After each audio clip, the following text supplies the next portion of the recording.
And this is what is really making me upset when I see the ignorance in the West. When you see a woman, she says, I must have a Muslim friend. She doesn't know that she is taking you as a friend just to try to convert you, to find you a boyfriend. And later he will say to you, I cannot marry you unless you convert to Islam. They call it jihad love. This is how they were able to marry the daughter of Bill Gates. Jihad love. This is how they were able to convert Muhammad Ali, the idiot. Sneaky. They cannot take you as a friend. And then they go to the African and they say to them, Islam is against slavery. And when we find that Muhammad is the biggest slave owner, buyer, and seller. Slavery was flourishing in the time of Muslims, and all the slaves in USA was captured by the white Muslims in North Africa. Go check the history. The white man, he go to Morocco to buy slaves. He go to Libya. Until now in Libya, there's camps of slavery. They speak too much about good and ethic, but they have zero. All of this proved to us that Islam is nothing but a satanic cult, and they have no limit how low they can go. How Islam bring progress to its women and men? Well, you know, if you want to know if Islam is successful, go and see how Muslim they live. And then you will see if Islam is a successful society. You know, when Muhammad, he says the man, he can lie to his wife, and the wife, she can lie to her husband. So what is the point of wife and husband? If the man, he can lie to his wife, the wife, she can lie to her husband. What is the point of a marriage? What marriage mean for Muslims? To lie to each other?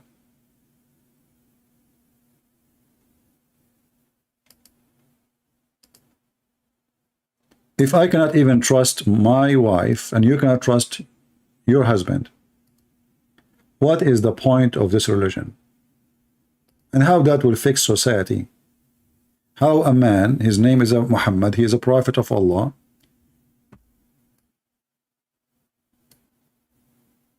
saying that man, I don't consider man lying to his wife is a lie. How that will help any family or society?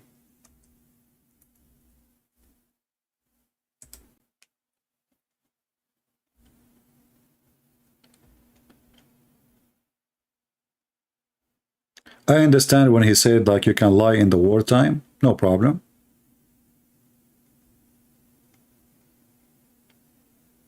But lying to your wife and wife lying to her husband and lying to your friends? When Muhammad, he says lie in war, for war is a deception. So when you lie to your wife, is that because you want to deceive her?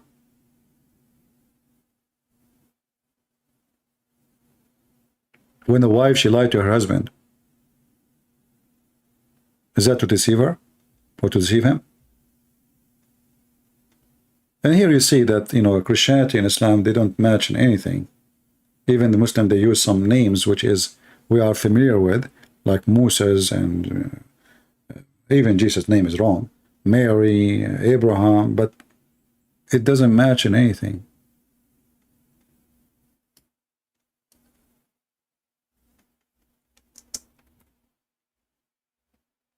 If any Muslim wanna like prove us wrong, by the way, feel free.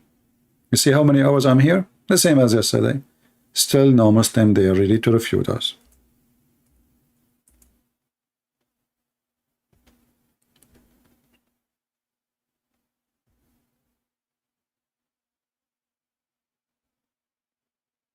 If you see this hadith as an example here, let me show you this one.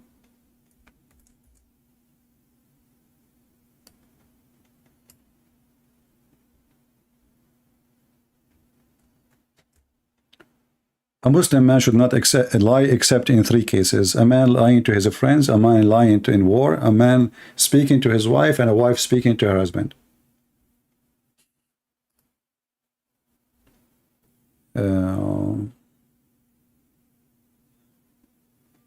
You know, we take death threat, Muslims, they bully me, they made hundreds of videos against me. But those things, they don't make me weaker, they make me stronger. That is showing you. Actually, they are the one who helped me to bring more people out of Islam. Muslims, they don't know who you are. So they hear about you from Muslim page. A Muslim, he's angry. Christian Prince is a liar. He is quoting CP. It doesn't say that, CP. This hadith is weak. Here we go. And now every Muslim who heard this video, he will wonder, okay, why those Muslims, they claim they can refute this guy. Why they don't allow him to call them? Neither dare to call him. All the Muhammadan, they are willing to debate me only face to face, which they knew I don't do that.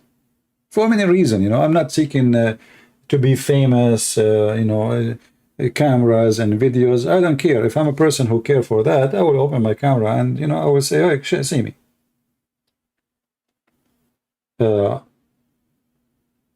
We are here to debate, not to do fashion show. Additional to that, we know that Islamic words is a very, very terrorism mindset. And if they can silence you, they would love to do so, you know. But this is not really my reason. I fear nobody. I'm a believer, and I believe, you know, if ever something happened to me, I will be honored to be die as a martyr to the Lord. I mean, I'm not better than the disciple or even my Lord. So, but if I can do what I can do without, like now, I'm sitting wearing my short, having my coffee. If I have a camera, I have to change everything around me. People, they will say, look what he's wearing. You know, look at his beard. Look how ugly he is, you know.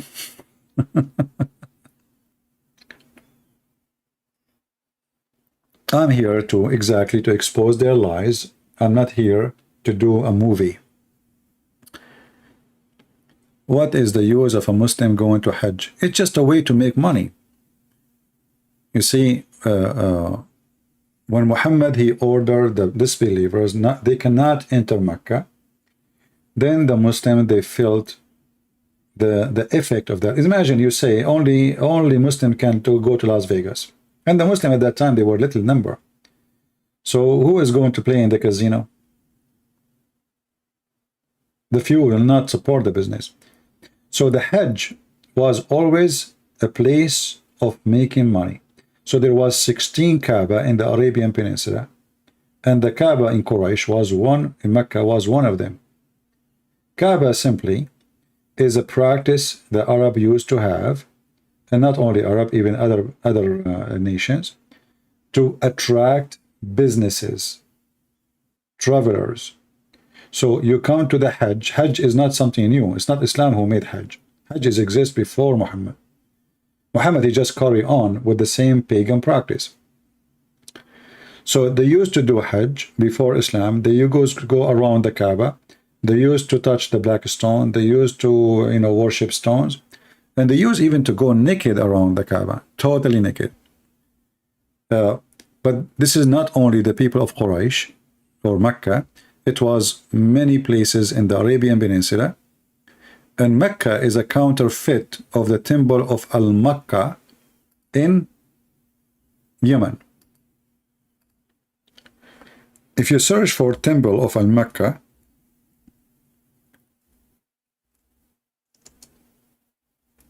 you know, the funny is that the temple of Al-Makkah,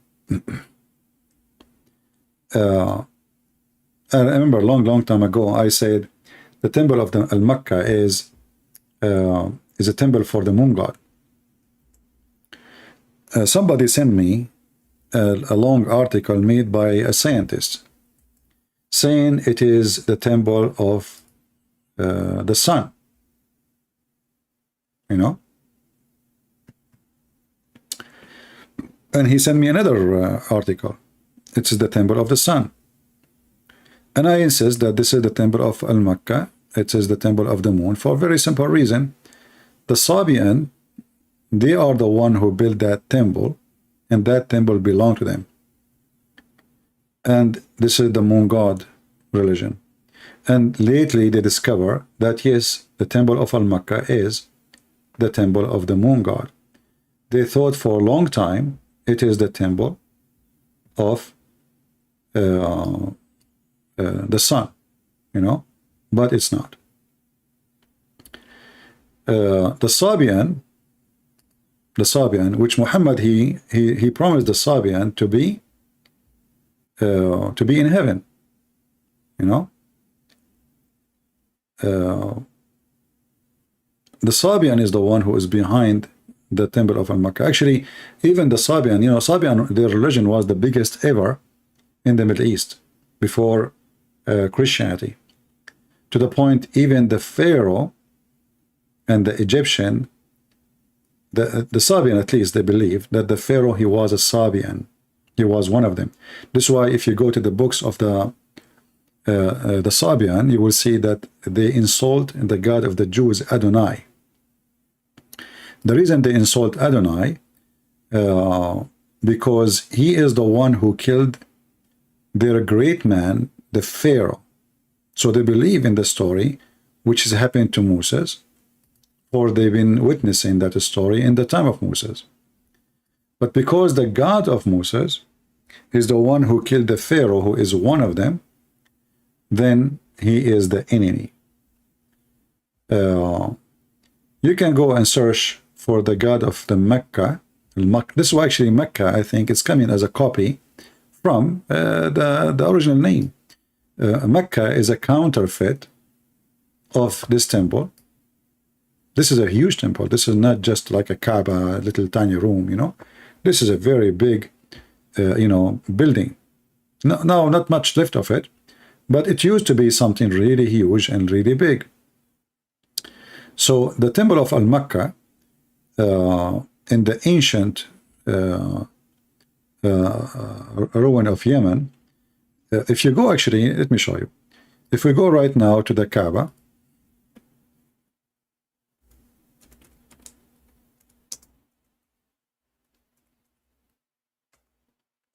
in the Kaaba, there is the black stone, as we showed you before, and there is a Yemeni corner. Yemeni corner. This Yemeni corner has stones from that temple.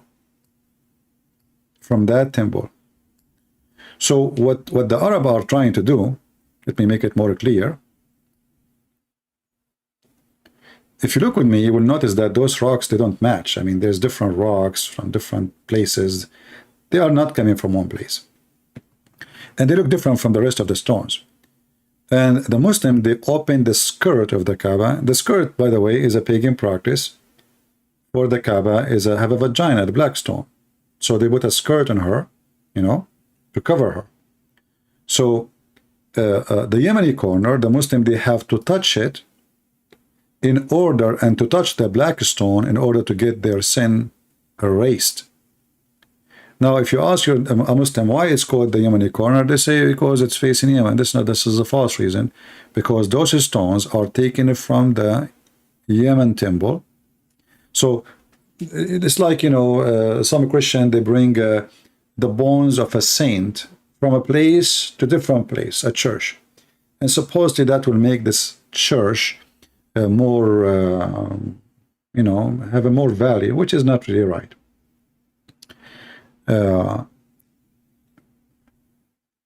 So they brought those stones from the Mecca, from the original Kaaba, which is the temple of the Sabian in Yemen, and they place it in their Kaaba. So now why you want to go all the way to touch the stones? Here we go, we brought you stones. The stones are here. So instead of flying, I mean, at that time they have to take a camel, you know. You take a camel all the way to Yemen, will take you maybe a month to go there. And now we have it here in town. So you want to touch the stone? You want to get the blessing? The stone is here. And this is why Muhammad, he said that the one who touched the Yemeni corner and the black stone, if you do that, it erases your sin.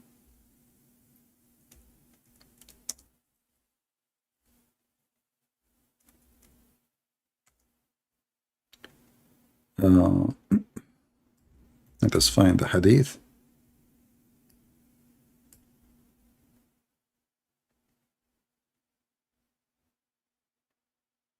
Here we go. the companions of the Prophet of Islam, the false prophet, one of them, he asked the other one, he says, "Oh Abu Abdul Rahman, why I do only see you touching those two corners?" What corners are we talking about? The Yemeni corner, the one we told you have the stones from Al-Makkah temple, and the black stone corner. He said, "I heard the Messenger of Allah saying, touching them erase sins. And I had him say, whoever go around them 7 times, it is like freeing a slave." So Muhammad, the Arab, they used to free slave when they commit sin. Muhammad, he don't want them to free slaves. He want them to buy more slaves. So don't free slave, just go around the Kaaba 7 times, and that's it.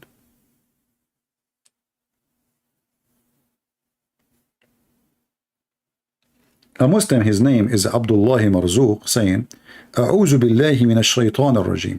And here you see another funny things from Muslims. They seek refuge from shaitan to Allah. But don't you know that Allah is shaitan? Because what is the difference between Allah and shaitan? Nothing.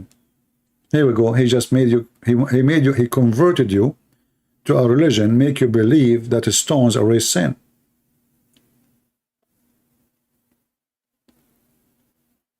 Touching the stones erase your sin. It's not me who said that, it's your prophet.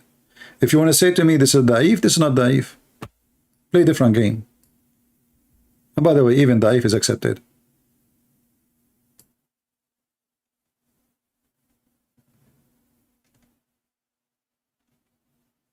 Do you see it? A Muslim, he think he believe in God, yet he believe in stones, and he believes stones erase sin, and touching them will erase your sin. You tell me how that works. In the same time, the same Muslim, the same smart Muslim, believe that Allah made him sin.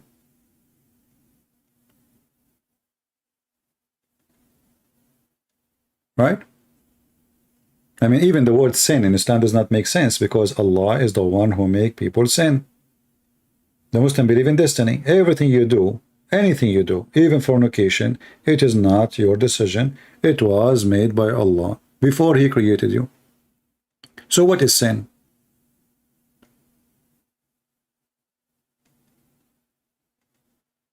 Any Muhammadan? What is sin in Islam when you are just a victim of destiny?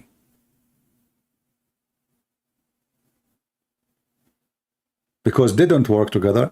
You see, like in Christianity, we have a belief in destiny, but the destiny we believe in, that God, He made, like I say, He gave us a limit. That is a destiny. As an example, you don't live forever, you will die. That is a destiny, everybody will die. But God did not cause you to commit sin, so you will die. No. God said to Adam, don't eat from this tree. If you eat from it, you will die. See the difference? In Islam, we just showed you today, this is our topic today actually, that Adam himself, he committed sin because Allah, He made him commit sin. Adam and Moses, they have an argument, and Adam won the argument by saying, are you blaming me for an act which written in my fate as a decree, which I should do 40 years before my creation? And Muslim, they should quit using the word sin, because it is not you who did sin, it was Allah.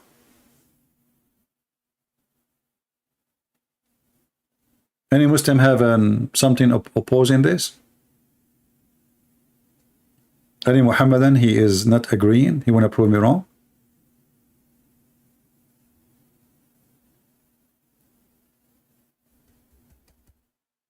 Why Muslim they use the word sin? I don't know. I mean, how even you commit sin if everything is decision made by Allah before He created you?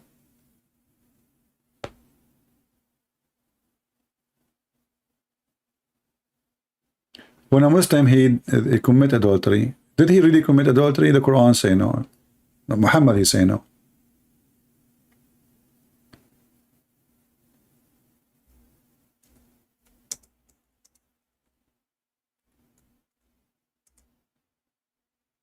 Do you see it? Verily Allah has fixed the very portion of adultery which a man will indulge in, which he of necessity must commit. شخبارك يا مرزوق؟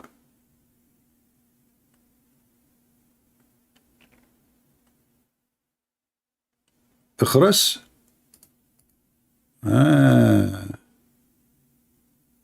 مرزوق الشخاخ.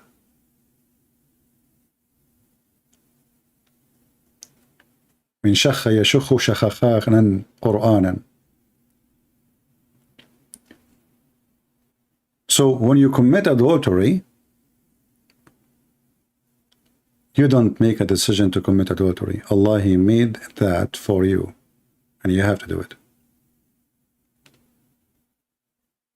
Any Abdul?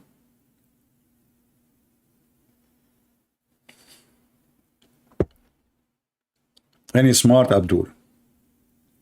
Who is a Muslim Abdul would like to call me?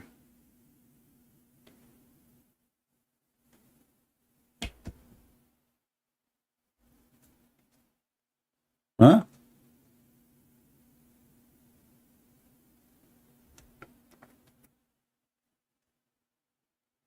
Who is Abdul would like to call me and Allah will reward him? Let me open my Skype. Maybe we can get lucky. You never know. Things can happen sometime.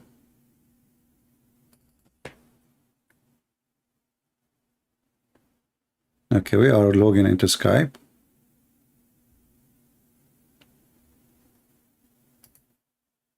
We have a guy, his name is Bashir Hamza. He's just not on, maybe I don't know who's he.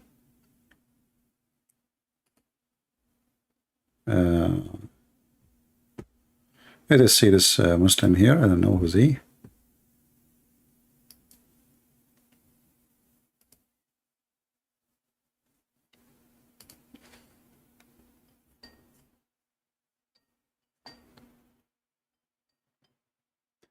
Somebody give Marzouk my Skype so he can call me.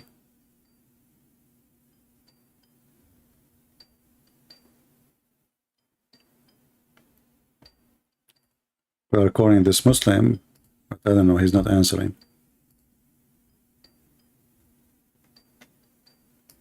Okay, maybe he is not online. Hey Marzouk, call me.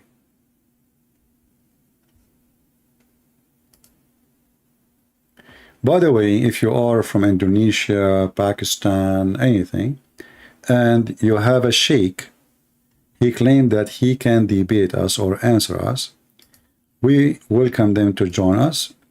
And even if they don't speak English, we can debate in Arabic. Because remember, sheikh, he speaks Arabic. Now, I'm assuming that the sheikhs are not like Uthman, the false sheikh who do not know how to read Arabic, how to speak Arabic. We are assuming that he is a real sheikh. Right? So any Muslim, my Skype is open.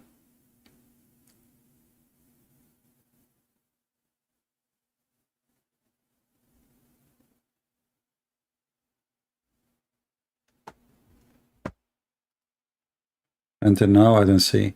I mean, my Skype is dead. Yeah, he's saying he is at work now. He cannot talk. Okay, no problem.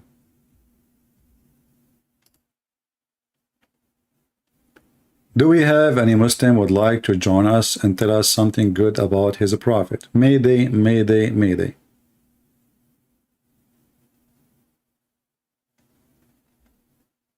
Anyone?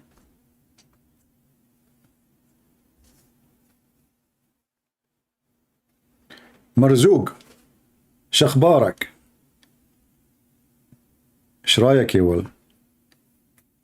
من طلق امرأته 3 مرات لن تعود له حتى تنكح زوجا جديدا. يا هذا شخبارك؟ أنت تحاول أن تتصل بي؟ كيف تتصل بي هذا؟ هل دققت على الرقم المطلوب؟ Marzouk is trying to call me, but we heard nothing. Marzouk.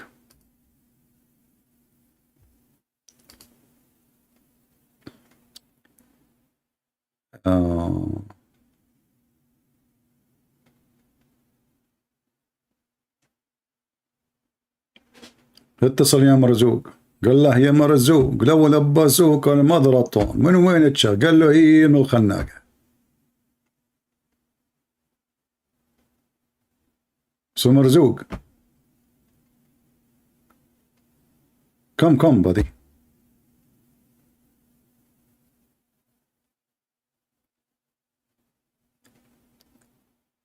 Anyone have a question? Any Muslim?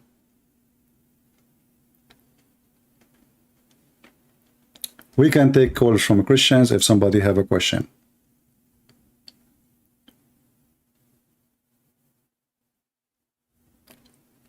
Yeah, obviously Marzouk, he doesn't speak Arabic. He is using Google translation.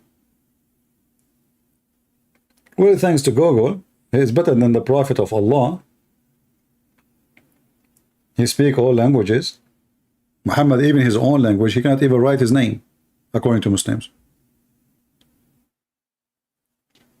This is one of the funny things about Islam, that there is a guy, according to Muslim, he don't know Arabic, he cannot write his name, and he become a teacher in the university, and he is the dean of the university. So imagine the Muslim, they open university today. Who is the dean of the university? Prophet Muhammad. What is his qualification? He did not know how to read, how to write. And that explains all the stupidity we see in the Quran.